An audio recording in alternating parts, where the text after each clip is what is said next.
ഞാനിന്ന് ഒരു chicken fry ആണ് ചെയ്യുന്നത്. നാടൻ രീതിയിലുള്ള ഒരു ചിക്കൻ ഫ്രൈ. വീട്ടിൽ ഉമ്മ ഉണ്ടാക്കുന്ന ചിക്കൻ ഫ്രൈ ആണിത്. അതിൻ്റെ റെസിപ്പിയാണ് ഞാൻ ഷെയർ ചെയ്യണം. അപ്പോൾ അതിന് വേണ്ടിയിട്ട് എന്തൊക്കെ വേണമെന്ന് നോക്കാം. 1 കിലോ ചിക്കനിലുള്ള മസാലയുടെ അളവാണ് ഞാൻ പറയണം. അപ്പോൾ അതിന് വേണ്ടിയിട്ട് ടീസ്പൂണാണ് കേട്ടോ, കുഞ്ഞി സ്പൂണില്ല, ടീസ്പൂണ് ഇങ്ങനത്തെ ചെറിയ സ്പൂണിൽ 2 സ്പൂൺ മുളക് പൊടി, ആവശ്യത്തിനുള്ള ഉപ്പ്, 1/2 ടീസ്പൂൺ മഞ്ഞൾപ്പൊടി, പിന്നെ ഒരു ടീസ്പൂൺ നിറച്ചെടുത്തിട്ടില്ല, ഒരു 3/4 ടീസ്പൂണിനേക്കാൾ കൂടുതൽ ഗരം മസാല എടുത്തിട്ടുണ്ട്. 2 ടീസ്പൂൺ, 1 ടീസ്പൂൺ, ഏകദേശം 1 ടീസ്പൂൺ മഞ്ഞൾപ്പൊടി, 1/2 ടീസ്പൂൺ ഉപ്പ് ആവശ്യത്തിന്. ഇത്രയും പൊടികൾ എടുത്തിട്ടുണ്ട്. പിന്നെ ഒരു 4 ചുവന്നുള്ളി എടുത്തിട്ടുണ്ട് ഞാൻ. പിന്നെ ഒരു 8 അല്ലി വെളുത്തുള്ളി എടുത്തിട്ടുണ്ട്. പിന്നെ ഒരു 1.5 ഇഞ്ച് കഷ്ണമുള്ള ഒരു ഇഞ്ചി എടുത്തിട്ടുണ്ട്. ഒരു പച്ചമുളക് എടുത്തിട്ടുണ്ട്. പിന്നെ ഈ നാരങ്ങയുടെ നീര് വേണം, നമുക്കൊരു പകുതി നാരങ്ങയുടെ നീര് വേണം.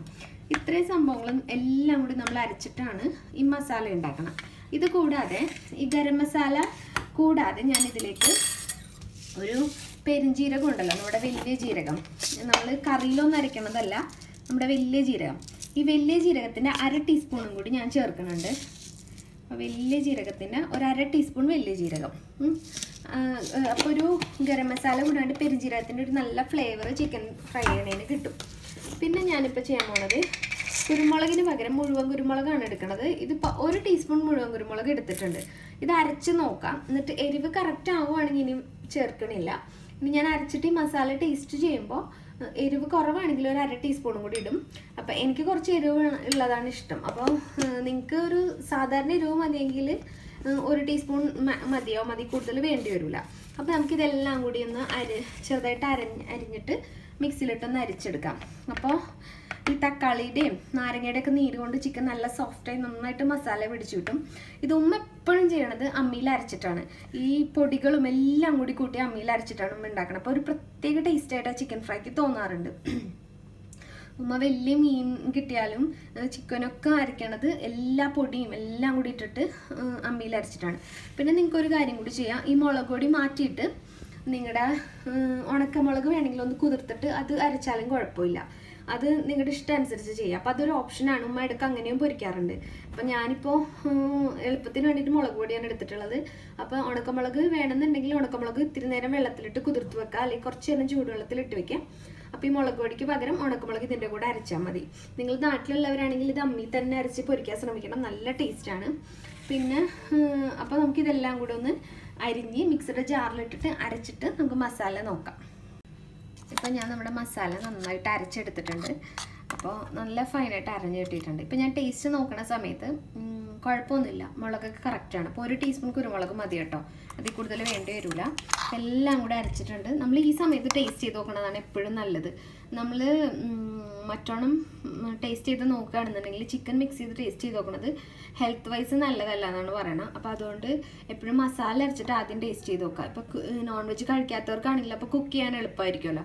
അപ്പോൾ അവിടെ മസാല ഇങ്ങനെ അരയ്ക്കാം. അതിന് ശേഷം നമുക്ക് ഇനി 1 കിലോ ചിക്കനാണ് ഞാൻ ഈ മസാല മാരിനേറ്റ് ചെയ്യണത്. അപ്പോൾ ഞാനിപ്പോൾ ഒരു പാത്രത്തിലേക്ക് 1 കിലോ ചിക്കൻ ഇട്ടിട്ടുണ്ട്.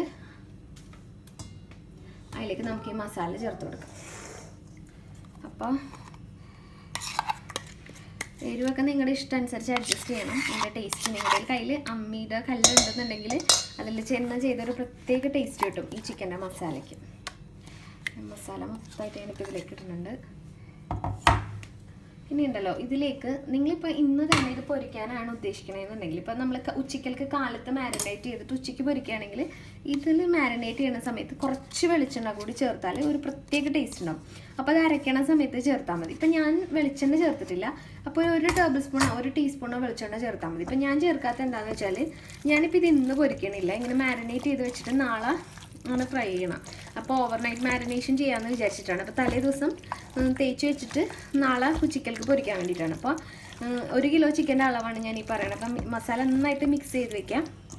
അതിനുശേഷം ഒരു ക്ലിംഗ് ഫിലിമോ എന്തെങ്കിലും ഇട്ടിട്ട് കവർ ചെയ്തിട്ട് നമുക്ക് വെച്ച് കഴിഞ്ഞിട്ടുണ്ടെങ്കിൽ നാളെ എടുത്തിട്ട് പൊരിക്കുക. അപ്പോൾ നിങ്ങൾ ഇങ്ങനെ ഗസ്റ്റൊക്കെ വരികയാണെങ്കിൽ ഇതുപോലെ തലേ ദിവസം മാരിനേറ്റ് ചെയ്ത് വെച്ചിട്ട് ഇപ്പോൾ ഒരു ഉച്ചയ്ക്കൽക്ക് പൊരിക്കാനാണെങ്കിൽ ഒരു കാലത്തെടുത്ത് പുറത്ത് വെച്ചാൽ മതി. അപ്പോൾ ചിക്കൻ്റെ തണുപ്പൊക്കെ ആറി മസാല നന്നായിട്ട് പിടിച്ച് നമുക്ക് നല്ല ടേസ്റ്റിൽ ചിക്കൻ ഫ്രൈ ചെയ്തെടുക്കാൻ പറ്റും. അപ്പോൾ ഇതൊരു തനി നാടൻ സ്റ്റൈൽ ചിക്കൻ ഫ്രൈ ആണ്.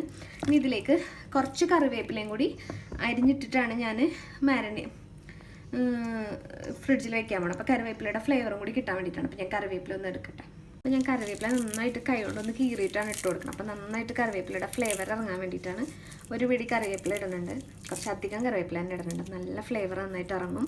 അപ്പോൾ ഞാൻ പറഞ്ഞ പോലെ കാലത്താണ് നിങ്ങൾ മാരിനേറ്റ് ചെയ്ത് ഉച്ചയ്ക്ക് പൊരിക്കാനാണെന്നുണ്ടെങ്കിൽ നിങ്ങൾ ഇതിൻ്റെ ഒപ്പം തന്നെ വെളിച്ചെണ്ണ ചേർത്ത് വെച്ചോളൂ. ഇപ്പം ഞാൻ എന്താ ചെയ്യാൻ പോകണമെന്ന് വെച്ചാൽ ഇന്നിപ്പോൾ രാത്രി മാരിനേറ്റ് ചെയ്ത് വെച്ചിട്ട് നാളെ കാലത്ത് പുറത്ത് വയ്ക്കുന്ന സമയത്ത് ഇതിൻ്റെ തണുപ്പൊന്ന് ആറി തുടങ്ങുമ്പോൾ ഒരു ടേബിൾ സ്പൂൺ വെളിച്ചെണ്ണ ഒഴിച്ചിട്ട് ഒന്നും കൂടി മിക്സ് ചെയ്ത് വെക്കും. എന്നിട്ട് ഒന്ന് നന്നായിട്ട് തണുപ്പാറിട്ട് ഫ്രൈ ചെയ്യും. അങ്ങനെയാണ് ചെയ്യണത്. അപ്പോൾ നിങ്ങളെല്ലാവരും ഈ റെസിപ്പി ട്രൈ ചെയ്ത് നോക്കണം. അപ്പം നമുക്കിനി ചിക്കൻ എങ്ങനെ ഫ്രൈ ചെയ്യണമെന്ന് നോക്കാം. ഇപ്പോൾ നമ്മൾ ഇന്നലെ മാരിനേറ്റ് ചെയ്ത ചിക്കനാണ് ഞാൻ കാലത്തെടുത്ത് പുറത്ത് വെച്ചിട്ടുണ്ടായി. ഞാനിപ്പോൾ ഇത് ഉച്ചയ്ക്കാണ് ഫ്രൈ ചെയ്യണം. അപ്പോൾ ഞാൻ കാലത്തെടുത്ത് പുറത്ത് വെച്ച് ഒന്ന് തണുപ്പാറി വന്നപ്പോൾ ഒരു ടേബിൾ സ്പൂൺ ഇന്നലെ പറഞ്ഞ പോലെ തന്നെ വെളിച്ചെണ്ണ ചേർത്ത് മിക്സ് ചെയ്ത് വെച്ചിട്ടുണ്ട്. എന്നിട്ട് ഇത് ഇങ്ങനെ ഉണങ്ങി പോകാതിരിക്കാൻ വേണ്ടിയിട്ടാണ് ഇങ്ങനെ ക്ലിങ് ഫിലിം കൊണ്ട് കവർ ചെയ്ത് വെച്ചിട്ടുള്ളത്. ഇനി നമുക്കിത് ഫ്രൈ ചെയ്യാം. ഞാനിപ്പോൾ ഇത് വെളിച്ചെണ്ണയിലാണ് ഫ്രൈ ചെയ്യണം. നിങ്ങൾക്ക് സൺഫ്ലവർ ഓയിലിൽ വേണമെങ്കിലും ഫ്രൈ ചെയ്യാം. ഇപ്പോൾ ഇതൊരു നാടൻ സ്റ്റൈൽ ചിക്കൻ ഫ്രൈ ആയതുകൊണ്ട് ഞാൻ വെളിച്ചെണ്ണയിലാണ് ഫ്രൈ ചെയ്യണം. അപ്പോൾ ഞാനിവിടെ ഒരു പാൻ ചൂടാക്കാൻ വെച്ചിട്ട് കുറച്ച് വെളിച്ചെണ്ണ ഒഴിച്ച് ചൂടാക്കാൻ വെച്ചിട്ടുണ്ട്. കാരണം എൻ്റെ ഹോട്ട് പ്ലേറ്റ് ആയതുകൊണ്ട് കുറച്ചധികം സമയം എടുക്കും ചൂടായി വരാൻ. അതുകൊണ്ട് ഞാൻ നേരത്തെ തന്നെ ചൂടാക്കാൻ വെച്ചിട്ടുണ്ട്. ഇപ്പോൾ വെളിച്ചെണ്ണ അത്യാവശ്യം ചൂടായി വന്നിട്ടുണ്ട്. മീഡിയം ഫ്ലെയിമിലിട്ടിട്ടാണ് ഞാൻ ചൂടാക്കിയേക്കണം. അപ്പം നമുക്ക് ചിക്കൻ്റെ ഉള്ളും വെന്ത് കിട്ടും, എന്നാൽ കരിഞ്ഞു പോവുകയില്ല. അല്ലെങ്കിൽ പുറം കരിഞ്ഞിട്ട് ഉള്ളു വേവില്ല. അപ്പോൾ ആദ്യം തന്നെ നമുക്ക് കുറച്ച് കറിവേപ്പില ഇട്ട് കൊടുക്കും വെളിച്ചെണ്ണയിൽ. ഇനി നമുക്ക് ചിക്കൻ്റെ പീസസ് ഓരോന്നായിട്ടിട്ട് ഫ്രൈ ചെയ്തെടുക്കാം. അപ്പോൾ നിങ്ങളിപ്പോൾ ബിഗിനേഴ്സ് ആണെന്നുണ്ടെങ്കിലുണ്ടല്ലോ, ചിക്കൻ ഫ്രൈ ചെയ്യുമ്പോൾ എപ്പോഴും ആദ്യം ഒരു 2-3 പീസ് ഫ്രൈ ചെയ്തിട്ട് നോക്കാം. അല്ലെങ്കിൽ ഒരു പീസ് ഫ്രൈ ചെയ്താലും മതി. അങ്ങനെ നോക്കിയിട്ട് വേണം നിങ്ങൾ ചിക്കൻ ഇട്ട് കൊടുക്കാൻ. അപ്പോൾ നമുക്കിനി ചിക്കൻ ഫ്രൈ ചെയ്തെടുക്കാം.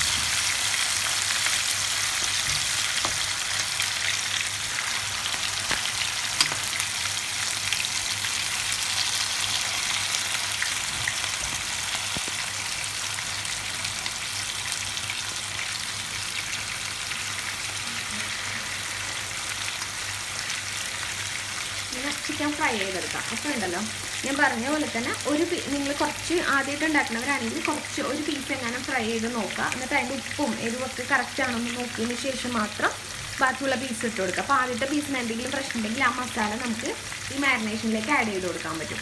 നമ്മൾ ആദ്യം തന്നെ കുക്ക് ചെയ്ത് തുടങ്ങുന്ന സമയത്താണെങ്കിൽ നമുക്ക് ഈ മാരിനേഷൻ ടേസ്റ്റ് ചെയ്ത് നോക്കിയാൽ കറക്റ്റായിട്ട് അങ്ങോട്ട് അറിയാൻ പറ്റില്ല ടേസ്റ്റ് എന്താണെന്നുള്ളത്. അപ്പോൾ ഫ്രൈ ചെയ്ത് നോക്കുമ്പോൾ നമുക്ക് എന്തായാലും അറിയാൻ പറ്റും. അപ്പം മീഡിയം ഫ്ലെയിമിലിട്ടിട്ട് ഞാൻ ഈ ചിക്കൻ ഒന്ന് ഫ്രൈ ചെയ്തെടുക്കട്ടെ. ഒരു സൈഡ് വരുമ്പോൾ നമുക്ക് മറ്റേ സൈഡ് ഇട്ട് കൊടുക്കാം. അപ്പോൾ മീഡിയം ഫ്ലെയിമിലിട്ട് ഫ്രൈ ചെയ്താൽ എന്താണെന്ന് വെച്ചാൽ കരിഞ്ഞും പോലെ ഉള്ളിൽ നന്നായിട്ട് വെന്തും കിട്ടും. അപ്പോൾ ചിക്കനെ ഫുള്ളായിട്ടൊന്ന് വറുത്തെടുക്കട്ടെ. അപ്പോൾ ഞാൻ എൻ്റെ ഫസ്റ്റ് ലോട്ട് ചിക്കൻ ഫ്രൈ ചെയ്ത് കോരിയിട്ടുണ്ട്. ബാക്കിയുള്ള ഫ്രൈ ചെയ്തുകൊണ്ടിരിക്കുകയാണ്. അപ്പോൾ നിങ്ങളെല്ലാവരും ഈ റെസിപ്പി ട്രൈ ചെയ്ത് നോക്കണം. ഇതിൽ നമ്മൾ നാച്ചുറൽ ആയിട്ടുള്ള ഒരു ചിക്കൻ ഫ്രൈ ആണ്, ഒരു കളറാണ്, ഒന്നും ചേർത്തിട്ടില്ല. ഇപ്പം ഞാനിത് ഫ്രൈ ചെയ്തേക്കുന്നത് ഒരുപാട് മുരിഞ്ഞ രീതിയിലല്ല, എന്നാൽ വെന്തിട്ടുണ്ട്, കുറച്ച് മുരിച്ചിലുമുണ്ട്, പക്ഷെ ഒരുപാട് ഇങ്ങനെ ബലം പിടിച്ച പോലെയല്ല. അപ്പോൾ ഇതിൻ്റെ വേവ് നിങ്ങൾക്ക് നല്ല മുരിഞ്ഞ ചിക്കൻ ഫ്രൈ വേണമെങ്കിൽ അതനുസരിച്ച് അഡ്ജസ്റ്റ് ചെയ്യാം. അപ്പോൾ എല്ലാവരും എൻ്റെ വീഡിയോ കാണാനും ഷെയർ ചെയ്യാനും കമൻറ്റ് ചെയ്യാനൊന്നും മറക്കരുത്. സബ്സ്ക്രൈബ് ചെയ്യണം. നിങ്ങളുടെ ഫാമിലിയും ഫ്രണ്ട്സൊക്കെ ആയിട്ട് ചാനൽ ഷെയർ ചെയ്യാം. അപ്പോൾ താങ്ക് യു ഫോർ വാച്ചിങ്. ഞാൻ വീണ്ടും നല്ലൊരു റെസിപ്പി ആയിട്ട് വരാം. Thank you.